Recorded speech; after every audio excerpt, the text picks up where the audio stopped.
다 함께 사도신경으로 우리의 신앙을 주님께 고백하시겠습니다. 전능하사 천지를 만드신 하나님 아버지를 내가 믿사오며 그 외아들 우리 주 예수 그리스도를 믿사오니 이는 성령으로 잉태하사 동정녀 마리아에게 나시고 본디오 빌라도에게 고난을 받으사 십자가에 못 박혀 죽으시고 장사한 지 사흘 만에 죽은 자 가운데서 다시 살아나시며 하늘에 오르사 전능하신 하나님 우편에 앉아 계시다가 저희로서 산자와 죽은 자를 심판하러 오시리라. 성령을 믿사오며 거룩한 공예와 성도가 서로 교통하는 것과 죄를 사하여 주시는 것과 몸이 다히 사는 것과 영원히 사는 것을 믿사옵나이다. 아멘.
오늘 함께 읽으실 성경 말씀은 민수기 27장 12절에서 23절까지 말씀입니다. 여호와께서 모세에게 이르시되 너는 이 아바림 산에 올라가서 내가 이스라엘 자손에게 준 땅을 바라보라. 본 후에는 내 형 아론이 돌아간 것 같이 너도 조상에게로 돌아가리니 이는 신광야에서 회중이 분쟁할 때에 너희가 내 명령을 거역하고 그 물가에서 내 거룩함을 그들의 목전에 나타내지 아니하였음이니라. 이 물은 신광야 가데스의 무리바 물이니라. 모세가 여호와께 여짜와 이르되 여호와 모든 육체의 생명의 하나님이시여 원하건대 한 사람을 이 회중 위에 세워서 그로 그들 앞에 출입하며 그들을 인도하여 출입하게 하사 여호와의 회중이 목자 없는 양과 같이 되지 않게 하옵소서. 여호와께서 모세에게 이르시되 눈의 아들 여호수아는 그 안에 영이 머무는 자니 너는 데려다가 그에게 안수하고 그를 제사장 엘르아살과 온 회중 앞에 세우고 그들의 목전에서 그에게 위탁하여 내 존귀를 그에게 돌려 이스라엘 자손의 온 회중을 그에게 복종하게 하라. 그는 제사장 엘르아살 앞에 설 것이요 엘르아살은 그를 위하여 우림의 판결로서 여호와 앞에 물을 것이며 그와 온 이스라엘 자손 곧 온 회중은 엘르아살의 말을 따라 나가며 들어올 것이니라. 모세가 여호와께서 자기에게 명령하신 대로 하여 여호수아를 데려다가 제사장 엘르아살과 온 회중 앞에 세우고 그에게 안수하여 위탁하되 여호와께서 모세에게 명령하신 대로 하였더라. 아멘. 함께 기도하시겠습니다. 고맙고 감사하신 하나님 아버지, 오늘도 이 새벽에 저희를 깨워주시고 불러주셔서 주님 앞에 나와 예배드리며 아버지의 마음을 구하며 나아갈 수 있도록 인도하여 주심에 감사드립니다.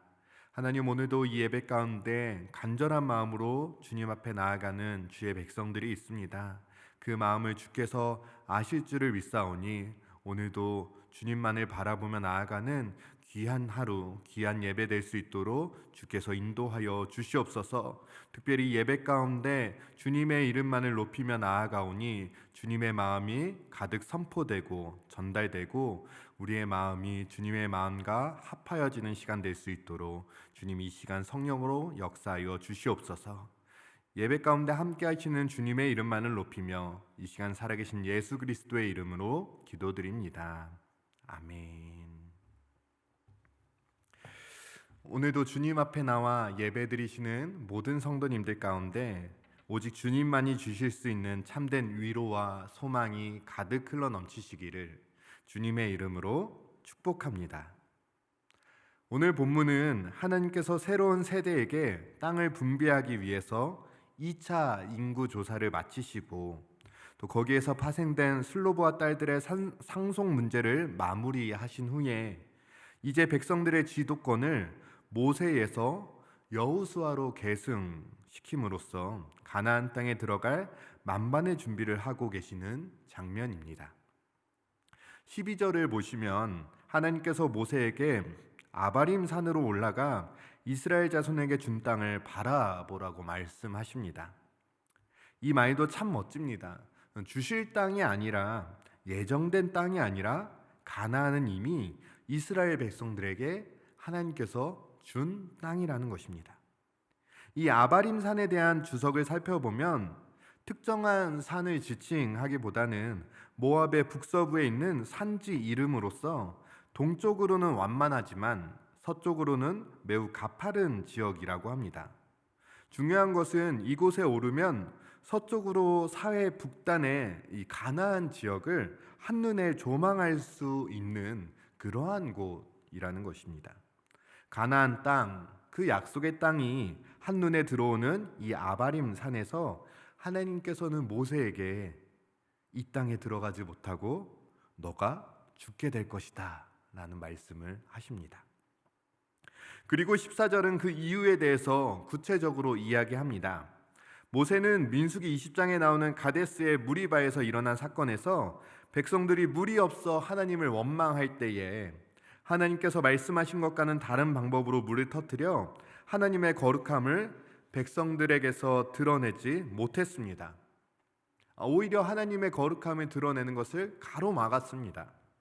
그로 인하여서 민수기 20장 12절을 보면 하나님께서 이렇게 모세에게 말씀하십니다.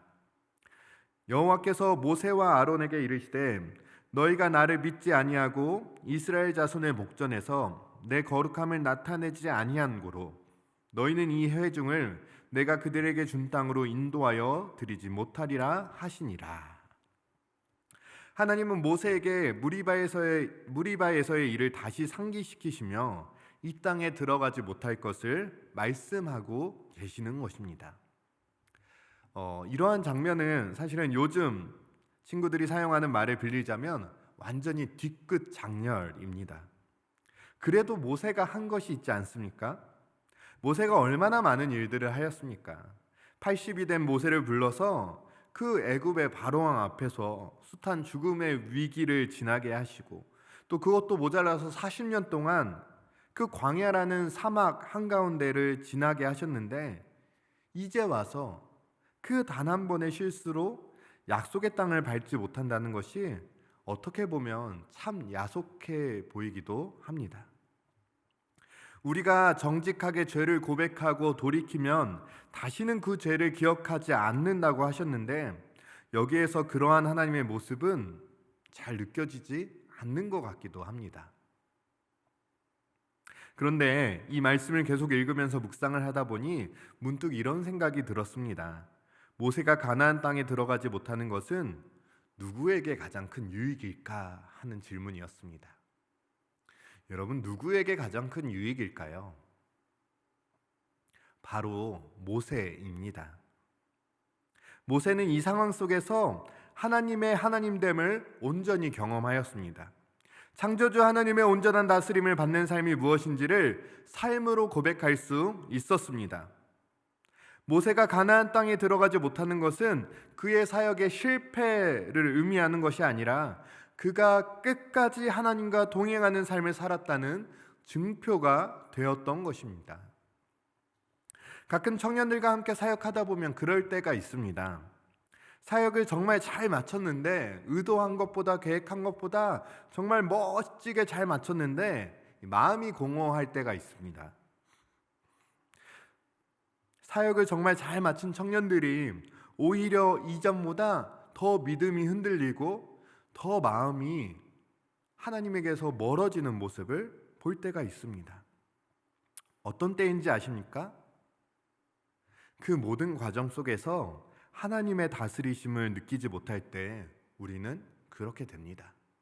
아무리 멋진 사역을 하였어도 우리가 그 모든 사역의 과정들 속에서 하나님의 인도하심, 하나님의 다스리심을 경험하지 못할 때 우리는 마음의 공허함을 느낍니다. 우리를 부르시고 이끄시는 하나님을 바라보지 못하고 그 행사와 사역이 목적이 되기 시작할 때 우리는 이러한 오류에 빠지게 됩니다. 그러나 여러분, 반대로 우리가 우리의 생각과 계획과는 다른 방향으로 흘러가지만 그럴 때마다 더 하나님을 바라보며 더 하나님의 뜻을 구하며 나아갈 때 우리는 그 사역을 마친 이후에 더 풍성한 은혜를 경험하고 누리게 됩니다. 우리 다 그런 경험이 있지 않습니까? 그럴 때마다 느끼게 됩니다. 우리의 목표는 멋지게 사역을 이뤄나가는 것이 아니라 끝까지 하나님과 동행하는 것이라는 것을 알게 됩니다. 삶을 마치는 그 순간까지 하나님의 다스림 안에 거하는 것입니다. 그러니까 여러분, 모세가 약속의 땅에 들어가지 못하는 것은 은혜였습니다. 그의 삶의 최고의 은혜였습니다. 그래서 저는 성도님들께 이렇게 축복하고 싶습니다. 모세와 같이 한평생 주님의 다스림 안에 거하며 주님과 동행하는 삶이 되시기를 주님의 이름으로 축복합니다. 모세도 이러한 하나님의 마음을 잘 알았던 것 같습니다. 그래서 모세는 하나님 정말 서운합니다.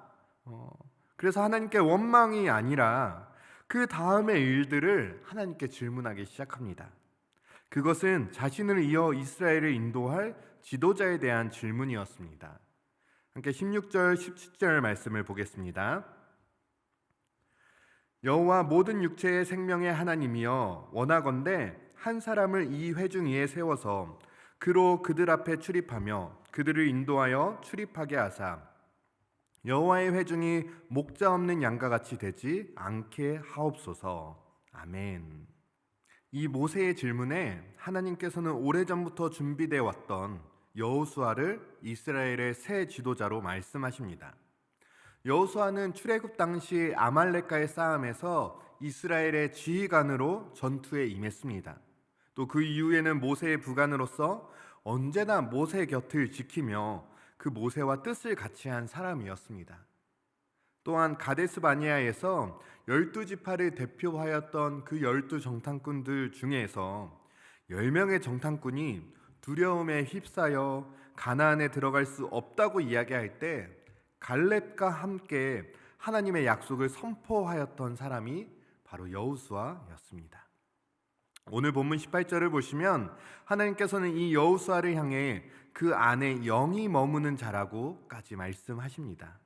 그리고 모세에게 이제 내가 가지고 있는 모든 권위를 여호수아에게 물려주어 이스라엘 온 회중이 그에게 복종하게 할 것을 명령하십니다. 그리고 우리가 조금 더 주목해 보아야 할 구절이 있는데요, 바로 21절입니다. 이거를 새 번역으로 한번 읽어드리겠습니다. 그는 상의할 일이 있을 때마다 제사장 엘르아살 앞에 가서 설 것이며 여호수아를 대신하여 엘르아살이 우림의 판결을 사용하여 나 주에게 여쭐 것이다. 그러면 여호수아와 그와 함께 있는 온 이스라엘 자손 곧 온 총회는 그의 말에 따라서 나가기도 하고 그의 말에 따라서 들어오기도 할 것이다. 엘르아살은 아론의 뒤를 이은 대제사장이었습니다. 그리고 우림은 둠민과 더불어 제사장의 흉패에 보관되어 있는 하나님의 뜻을 구할 때 사용하는 도구입니다. 그러니까 중요한 것이 무엇입니까? 하나님은 모세에서 여호수아로 이어지는 이 지도자의 권위를 어떻게 사용해야 하는지에 대해 분명하게 말씀하고 계신다는 것입니다. 21절 여호와 앞에 물을 것이며, 여호수아에게 허락된 지도자의 권위의 사용 방식은 여호와 앞에 묻는 것이고 그 들은 것을 백성들에게 온전히 선포할 때 백성들이 따르는 것이었습니다. 지도자의 권위는, 리더의 권위는 하나님의 말씀을 묻고 듣고 선포할 때 사용되는 것입니다. 모세는 끝까지 하나님의 말씀을 듣고 순종함으로써 지도자의 권위의 올바른 사용 방식을 그의 삶으로 보여주었습니다. 저는 이 순종으로 시작해서 순종으로 마무리하는, 그렇게 하나님과 한평생 동행하는 모세의 삶을 보면 너무나 좋습니다. 그리고 오늘 본문은 여호수아를, 그리고 우리를 그 순종과 다스림의 자리로 인도하고 있습니다. 이 새벽에 우리가 많은 기도 제목들이 있을 것입니다. 그러나 우리가 먼저 다시 한번 하나님의 인도하심을 구하며 순종을 결단하며 기도하였으면 좋겠습니다. 하나님을 통해 무언가를 이루려고 하는 것이 가득한 이 시대 가운데에 하나님을 믿는다고 이야기하지만 하나님의 다스림은 거부하고 있는 이 땅 가운데에 우리가 하나님께 순종하며 끝까지 순종하며 하나님과 동행하는 그 삶을 소망하는 시간이 되었으면 좋겠습니다.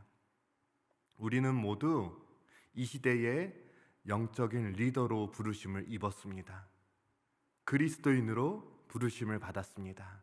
그 부르심의 권위를 우리의 어떠한 유익을 위해서, 우리의 필요를 위해서 사용하는 것이 아니라 정말로 하나님의 말씀을 순종하고 하나님의 뜻을 구하고 듣고 그 말씀을 선포하는 데에 사용하는 우리가 되기를, 그렇게 한평생 하나님과 동행하며 살아가는 우리가 되기를 주님의 이름으로 축복합니다.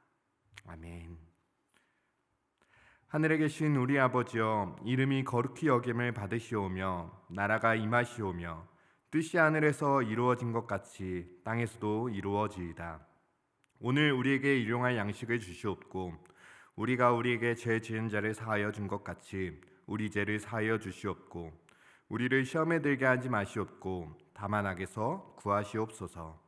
나라와 권세와 영광이 아버지께 영원히 있사옵나이다. 아멘.